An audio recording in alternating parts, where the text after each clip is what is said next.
Who's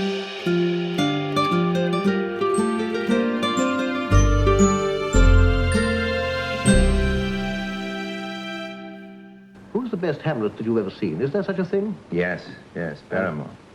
Barrymore. He must have been a very princely Hamlet, Barrymore. Not so much princely. He was a man of genius. Yes. Who happened to be a prince. And he was tender and virile and witty and dangerous. Hello, and welcome back to a special summer edition of Adventures in Theater History. The voice you just heard was the great actor and director Orson Welles, being interviewed in 1963, speaking about the greatest Hamlet he himself had ever seen, the Philadelphia-born actor John Barrymore. As Chris and I take a little time off to relax and recharge over the summer, we're doing our best not to neglect our regular listeners. We've been recording and sharing some interviews we've done with theater historians and important Philadelphia theater artists about various topics, and we hope you've been enjoying them. And we've been finding a lot of great historic audio material, like the clip you just heard, and sharing some of them with you too. Earlier this year, we also made a special episode entitled The Mischianza, using Oh, It's a Lovely War, a chapter from the book Wicked Philadelphia by Philadelphia historian Thomas H. Keels. Tom wrote about the Mischianza, that party/pageant/theatrical cosplay staged by British soldiers occupying Philadelphia during the Revolutionary War, and also about how Philadelphia's wealthy elite families, many of them direct descendants of those who likely collaborated with the British occupiers, later fetishized and reenacted the Mischianza in the 19th century. Well, that episode turned out so well that I've asked Tom if during this summer we might use another chapter from his book, one that was even more directly connected to the world of the theater and is in fact about one of Philadelphia's biggest claims to theatrical fame, the Barrymore family of actors. Although, since Tom, like my friend Joe Lex of the All Bones Considered podcast, is a tour guide at Laurel Hill Cemetery in Philadelphia, this chapter again takes us into the world of bodies, graves, and grisly details. It's still about theater, you know. I'm very happy to report that Tom kindly gave his permission for us to use it. So, the text I'm about to read is entirely the work of Thomas H. Keels. The book, Wicked Philadelphia, Sin in the City of Brotherly Love, is available on Amazon.com. Please visit Tom's website, www.thomaskeels.com, that's Keels, Keels, for more information on his other books and his upcoming talks and lectures. I'll put a link in the show notes. But before we begin Tom's chapter, let's play another historic YouTube clip, this one in the voice of John Barrymore himself, from a Hollywood screen test he made in 1933 from Act 1 of Shakespeare's Hamlet, as the prince stands on the battlements of Elsinore confronting his father's ghost to the concern of his friend Horatio. As you'll see, it's very apt to the story that follows. What may this mean? That thou, dead corse, again in complete steel revisitest us the glimpses of the moon, making night hideous. Say, why is this? Wherefore? What should we do? It beckons you to go away with it. It will not speak. Then will I follow it. Do not, my lord. Why, what should be the fear? I do not set my life at a pin's feet. And for my soul, what can it do to that? Being a thing immortal as itself. Go on. I'll follow thee.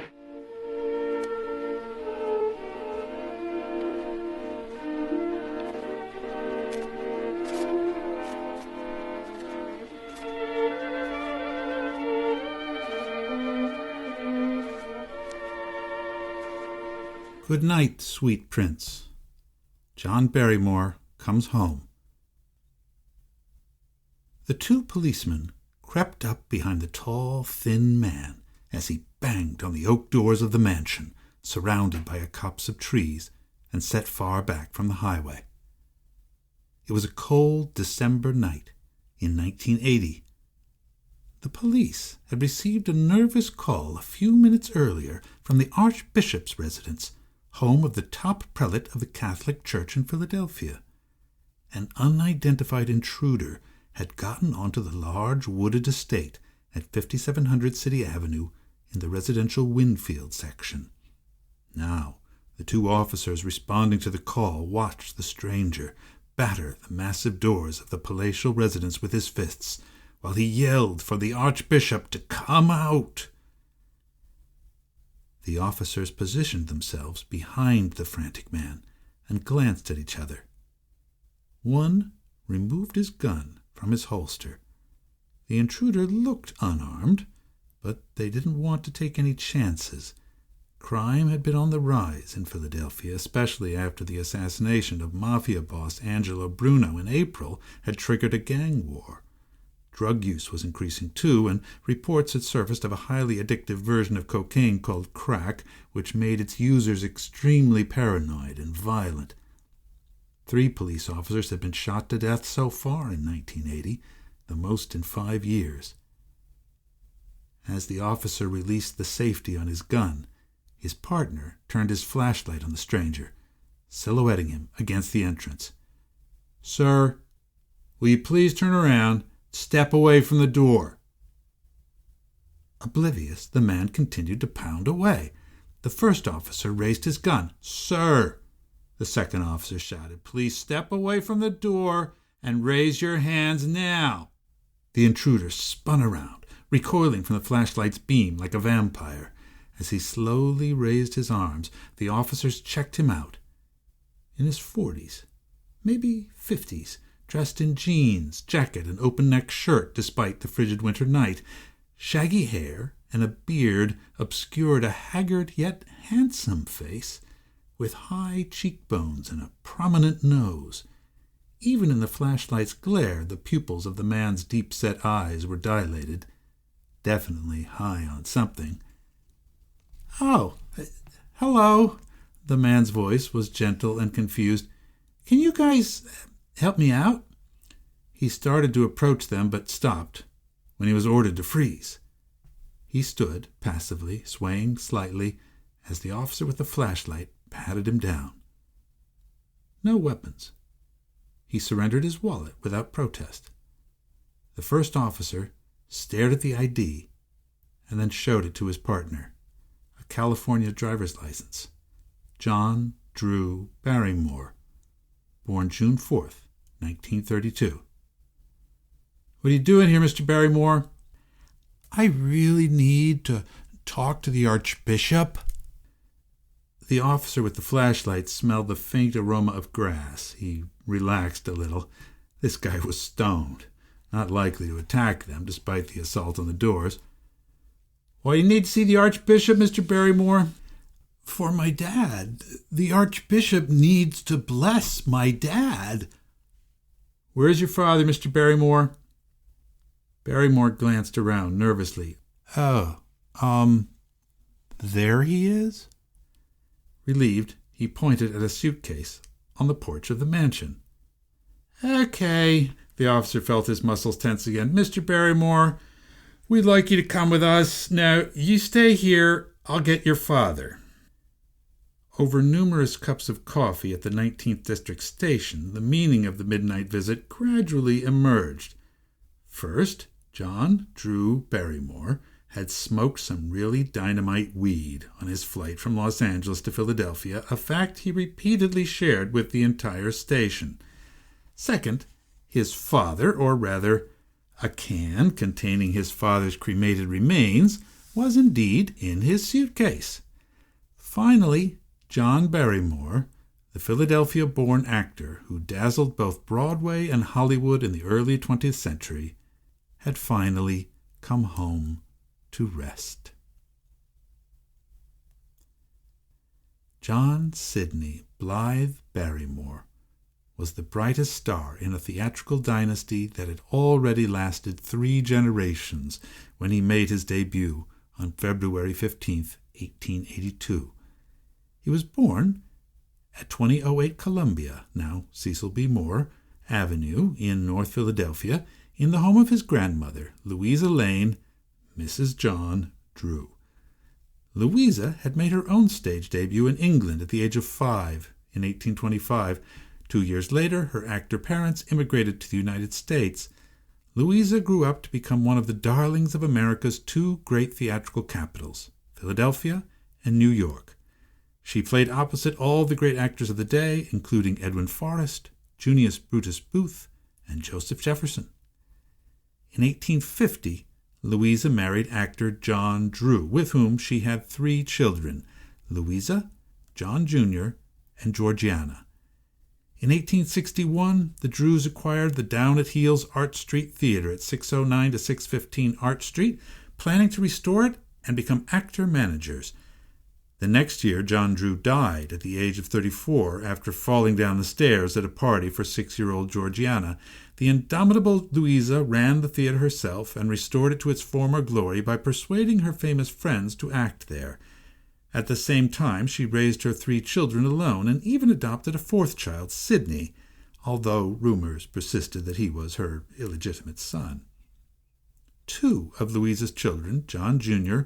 and Georgiana, Georgie, became well-known actors themselves. In 1876, Georgie married Maurice Barrymore, an actor friend of her brother John. Georgie and Maurice had 3 children, all born in Philadelphia: Lionel, 1878, Ethel, 1879, and John, 1882. As Philadelphia's theatrical fortunes waned, the Barrymores spent much of their time in New York or touring on the road. Louisa became a surrogate parent to her grandchildren, who called her Mum-Mum. Shortly after John was born, Louisa moved from Columbia Avenue to 140 North 12th Street, a short walk from her theater. The 3-story house, demolished when the convention center was built, had large, high-ceilinged rooms, a nursery known as the Annex, and an attic where John and Lionel slept. Lionel, 4 years older than John, kept cages of white mice in the attic. They got loose and infested the entire house, bringing the cook to the verge of a breakdown. On special occasions, the 3 children were taken to the gold and red velvet paradise known as the Art Street Theater, where they would sit in their grandmother's private box to watch shows. Besides the Barrymore children, 140 North 12th Street was home to Louisa's elderly mother, Eliza, and her 2 sons, John Jr., Uncle Jack, and Sidney, Uncle Guggen. Grandmother Eliza, who lived in the attic next to Lionel and John, had them recite a nightly prayer. God bless Mother, and Papa, and Mum-Mum, and Grandmother, and Uncle Guggen, and please God, make Uncle Jack a good actor. John Drew Jr. had a slow start in the theater due to his sloppy diction, and he sold clocks at Wanamaker's to make ends meet. He later became a popular matinee idol. Uncle Guggen was a talented actor, but preferred to spend his time hustling pool in the nearby Tenderloin. Young Lionel and John would accompany him to billiard halls as his mascots, their cherubic faces helping to lull unsuspecting pigeons into games with the expert Sidney. The 2 boys also acted as advance guards, keeping an eye out for sore losers lying in wait for Uncle Guggen. All 3 children attended private schools in Philadelphia. Ethel went to Notre Dame Academy, an exclusive Catholic girls' school on Rittenhouse Square. As a small child, John attended a junior school at Notre Dame, where he enjoyed drawing pictures of devils and demons on the blackboard to scare the younger pupils. Lionel attended the old Episcopal Academy at Locust and Juniper Streets, but when he showed off his prep school education by calling the family maid a son of a bitch, he was quickly transferred to a Catholic school. The children's mother had converted from the Episcopal faith to Catholicism under the influence of actress Helena Modjeska. In 1889, Georgie and Maurice Barrymore settled in New York, which had eclipsed Philadelphia as America's theatrical crossroads. They brought with them 11-year-old Lionel, 10-year-old Ethel, and 7-year-old John. 3 years later, Louisa Drew sold the Art Street Theater and moved to New York to join her family. But the Barrymore clan began to splinter Shortly after, in 1892, Georgie died of tuberculosis at a California sanitarium, with Ethel by her side. Maurice was on the road, and 14-year-old Ethel had to accompany her mother's body back east. Less than a year after Georgie's death, the notoriously unfaithful Maurice married another actress named Mamie Floyd, earning Louisa's enmity. Mamie later seduced her stepson John when he was only 14, not long before Maurice was committed to the Bellevue Hospital insane ward with dementia induced by alcoholism and syphilis. Lionel and Ethel, who had both made their acting debuts as children at Louisa's Art Street Theatre, were soon on the road themselves, having begun their theatrical apprenticeships with various touring companies. A special bond had always existed between Louisa and John, her youngest grandchild. With the rest of his family away, the motherless boy grew even closer to his mum-mum. In 1897, 15-year-old John spent a happy summer with 77-year-old Louisa at a resort hotel in Larchmont, New York. They sat on the beach, looking out on Long Island Sound. Louisa read, while John, a talented amateur artist, sketched. They both knew she was terminally ill. "I saw you come into this world," she told him at one point, "and now you are seeing me out of it. A fair exchange." Louisa died of congenital heart failure at the end of the summer. With her strict discipline and all-encompassing love, Louisa had been an anchor of strength for her Quicksilver grandson. Until his death, John would remember her Philadelphia household as a sanctuary. When his own life grew increasingly chaotic, John longed increasingly for the warmth and stability of his grandmother's home. On theatrical opening nights, the Drew and Barrymore families always sent each other red apples as gifts.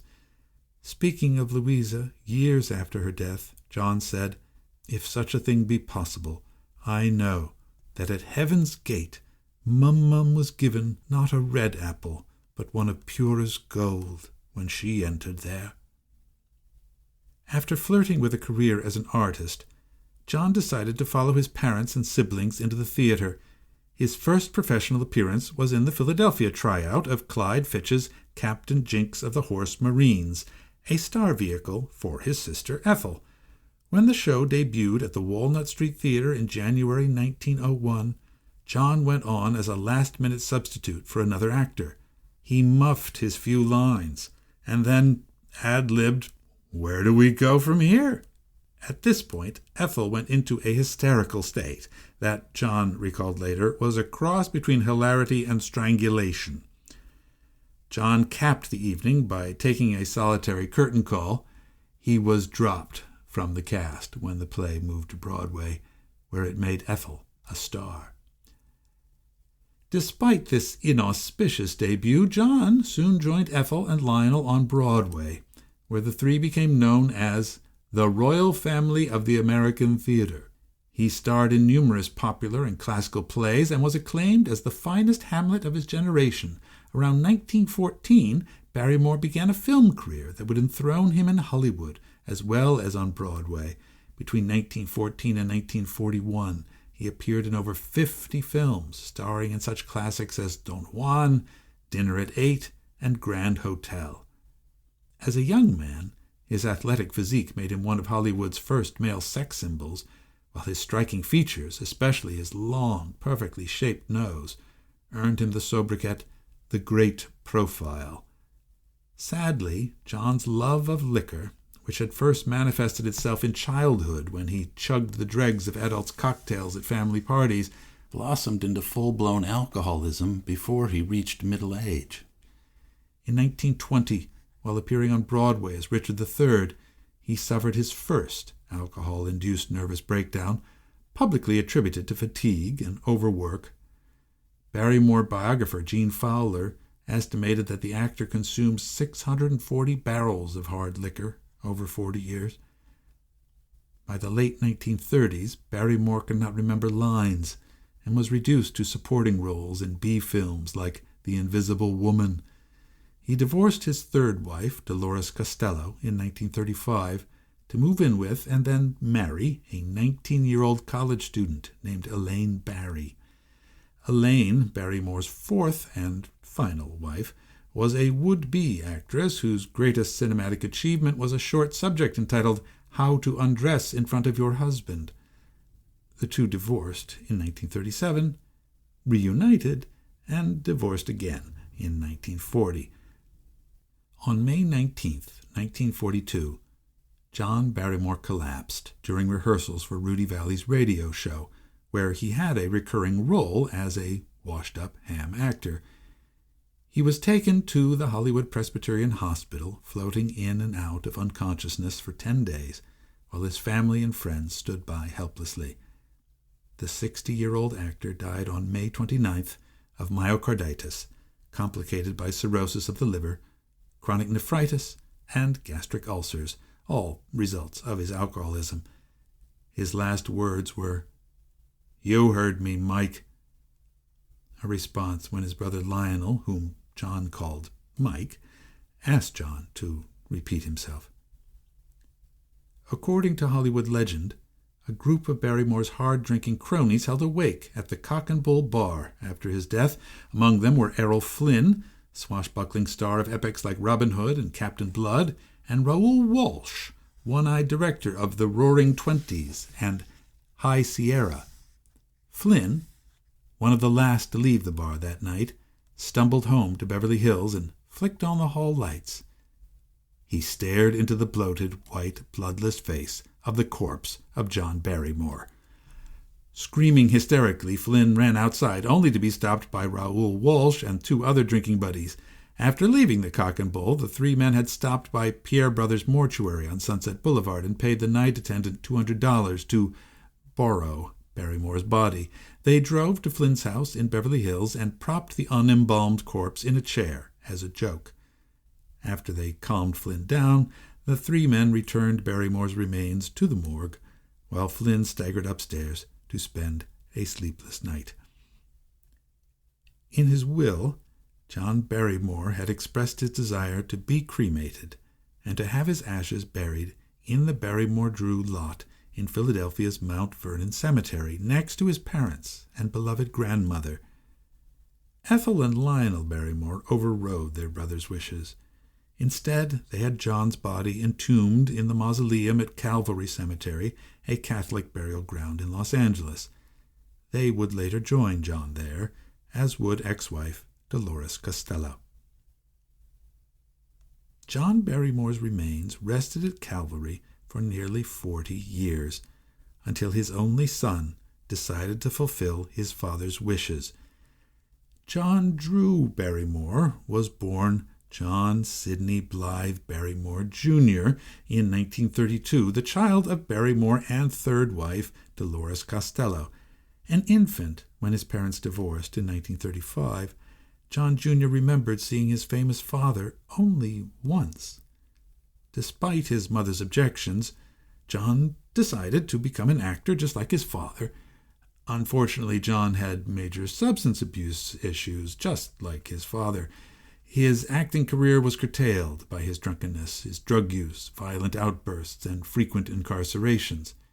His 3 marriages produced 2 children, John Sidney Blythe Barrymore III, born 1954, and Drew Barrymore, yes, that, Drew Barrymore, born 1975.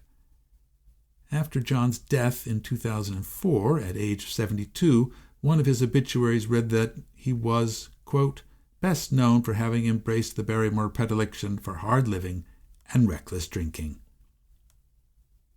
In December 1980, the reclusive Barrymore impulsively decided to have his father cremated and reburied in Philadelphia, supposedly after hearing a rendition of the Robert Service poem, The Cremation of Sam McGee.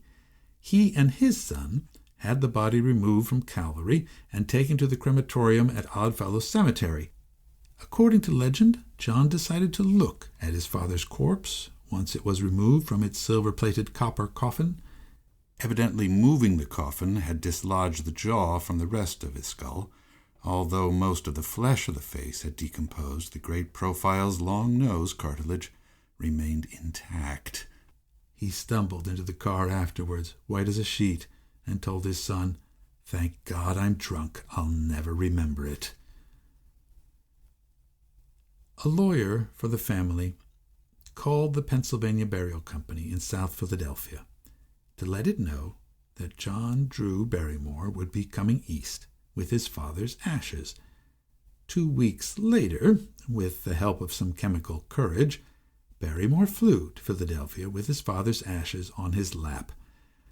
Arriving late at night, the confused Barrymore made his way to the city's western edge, fueled by the desire to have his father's ashes blessed before they were interred. On December 12, 1980, the remains of John Barrymore were laid to rest at Mount Vernon Cemetery in the presence of a single undertaker. John Drew Barrymore placed his father's ashes in the ground next to the grave of Louisa Lane Drew. "Now it is finished," John said. He then flew back to California. He left behind an unpaid bill to the Pennsylvania Burial Company for $930, which included a $200 cash advance, and no plans to commemorate or care for his father's grave. John Barrymore's resting place would remain unmarked for 18 years until a group of local fans raised funds to purchase a monument. Today, Mount Vernon Cemetery at Ridge and Allegheny Avenues is a derelict and forlorn place. Its gates are usually locked, and visitors rarely stroll along its paths. Periodically, suggestions are made to move the Barrymore Drew plot across Ridge Avenue to more upscale Laurel Hill Cemetery. Others have suggested that America's foremost acting dynasty be taken across the Schuylkill River to West Laurel Hill Cemetery in Lower Merion, where they could join other retired actors in the burial lot for the Edwin Forrest home.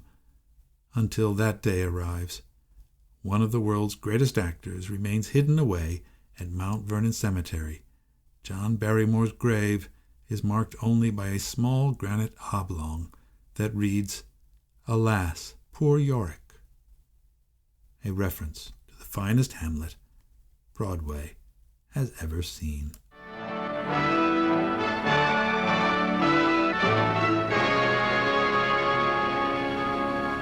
So that was Good Night, Sweet Prince, from the book Wicked Philadelphia by Thomas H. Keels, published by the History Press in 2010.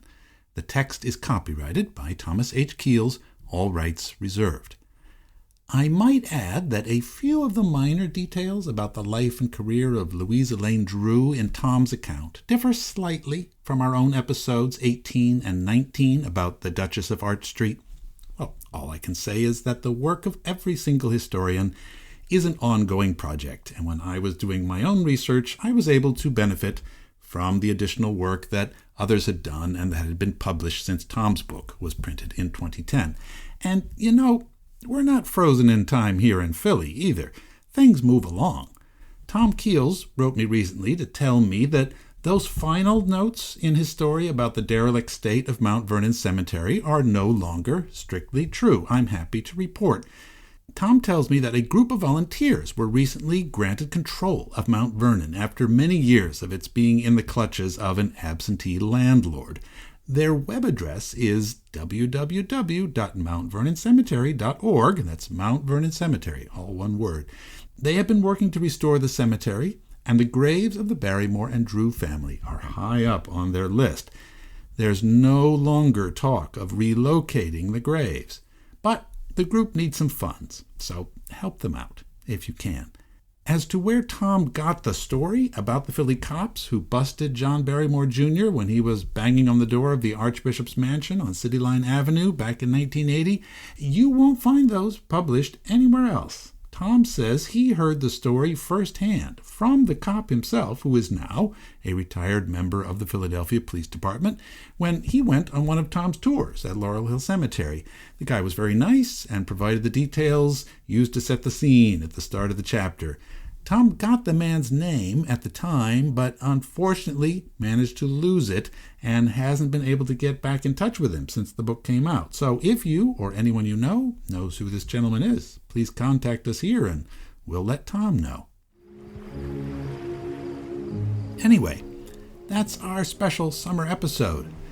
I'm Peter Schmitz, and the sound engineering is by Christopher Mark Colucci. We'll be back again in August, or maybe before. We'll see. Check out our website, aithpodcast.com, to find blog posts and all our previous episodes. And if you like to write to us, our email is aithpodcast@gmail.com. If you're enjoying the show, please leave some stars and a brief review on Apple Podcasts or right there on the website.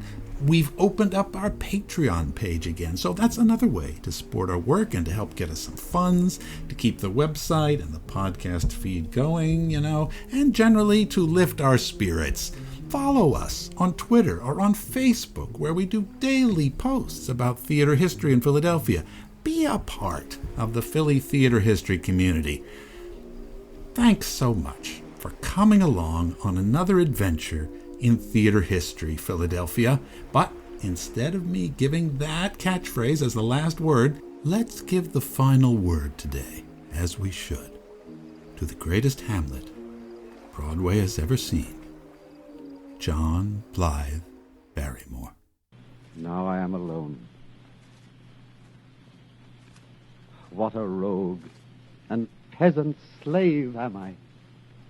Is it not monstrous that this player here, but in a fiction, in a dream of passion, could force his soul so to his own conceit that from her working all his visage wanned, tears in his eyes, distraction in his aspect, a broken voice, and his whole function suiting with forms to his conceit, and all for nothing, for Hecuba.